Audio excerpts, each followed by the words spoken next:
First ruler of Lodhi dynasty Bahlol Khan Lodhi ruled from 1451 to 1489. He was the first king and the founder of the Lodhi dynasty with a view to restoring the Delhi Sultanate its past glory. He conquered many territories including the powerful Kingdom of Jaunpur. Buhlul Khan extended his territories over Gwalior Jaunpur and Upper Uttar Pradesh. He appointed his eldest son Barbak Shah as viceroy of Jaunpur in 1486. Buhlul Khan was confused as to who should succeed him among his sons Barbak Shah and Nizam Shah and grandson Azam-i-Humayun.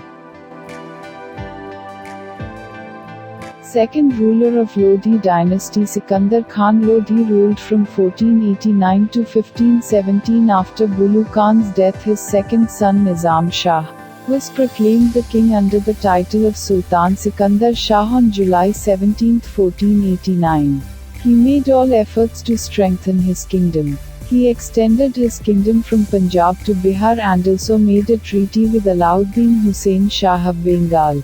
He founded a new town in 1504, where now the modern city of Agra stands, to control the chiefs of Etawab, Biyana, Koli, Gwalior and Dholapur. He was also a good administrator. He was kind to his subjects. He died on November 21, 1517 AD. Third ruler of Lodhi dynasty Ibrahim Khan Lodhi ruled from 1489 to 1517. After the death of Sikandar, his son Ibrahim ascended the throne. A faction of the nobility advocated a partition of the kingdom and set up his younger brother Jalal Khan on the throne of Jaunpur. But soon Jalal Khan was assassinated by his brother's men. Ibrahim Lodhi was not an able ruler. He became more and more strict with the nobles. He used to insult them. Thus, to take revenge of their insults, Daulat Khan Lodhi, governor of Lahore, and Alam Khan, an uncle of Sultan Ibrahim Lodhi, invited Babur, the ruler of Kabul, to invade India. Ibrahim Lodhi was killed at Panipat in 1526 AD by Babur's army. Thus came the final collapse of Delhi Sultanate and paved the establishment of the Turkish rule in India.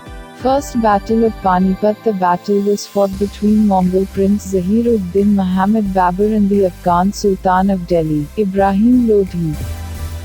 It developed over few years as Ibrahim Lodhi lost control over his noblemen and wazirs. Sultan Ibrahim Lodhi of Delhi. The handsome Ibrahim Lodhi multiplied his rigors at Delhi. Mian Bhua, the wazir of his father, was first thrown in prison, then given a cup of poisoned wine. Noblemen like Azam-i-Humayun and Husain Khan family were assassinated. Babur promised to help Daulat Khan to fight Sultan of Delhi Ibrahim Lodhi in 1523 and made many raids into Punjab. In November 1525 he set out to meet the Sultan of Delhi. Passage of Indus took place on the 15th of December. Babur crossed Satluj at Ropur and reached Ambala without meeting any resistance. Prudently, Babur took up a defensive position. He based his right flank upon city walls. A ditch protected his left flank. In front lay behind a line of 700 carts tied together with rawhide ropes to break cavalry charges. Every 100 yards passages were provided for his horsemen to ride through for attack. Those passages were heavily defended by his archers and matchlock men. For 8 days he waited for Sultan's attack. Ibrahim marched slowly and without planners. His officers had never seen such defenses before. Mongols have created a fort in middle of our plain, his spies informed him. Babur sent out his horsemen to raid Sultan's army on the 9th of April. After a light engagement, Mongol broke and ran back. It was a feint and it worked. Ibrahim was elated at the ease with which his troops had repulsed best horsemen Babur had sent. Overconfident and full of high hope, he decided to attack. Next morning, Sultan Ibrahim Lodhi advanced rapidly. At about 400 yards, Babur's cannons opened fire. Noise and smoke terrified Afghans and the attack lost momentum. Seizing the movement, Babur sent out his flanking columns to envelop the Sultan's army. Here Afghans met first time the real weapon of Mongols, Turco-Mongol bow. Its superiority as an instrument of war lay in the fact that it was the arm of the nobles of the finest warriors. Bow in hand of a Turco-Mongol would shoot 3 times as rapidly as musket and could kill at 200 yards. Attacked from 3 sides, Afghans jammed into each other.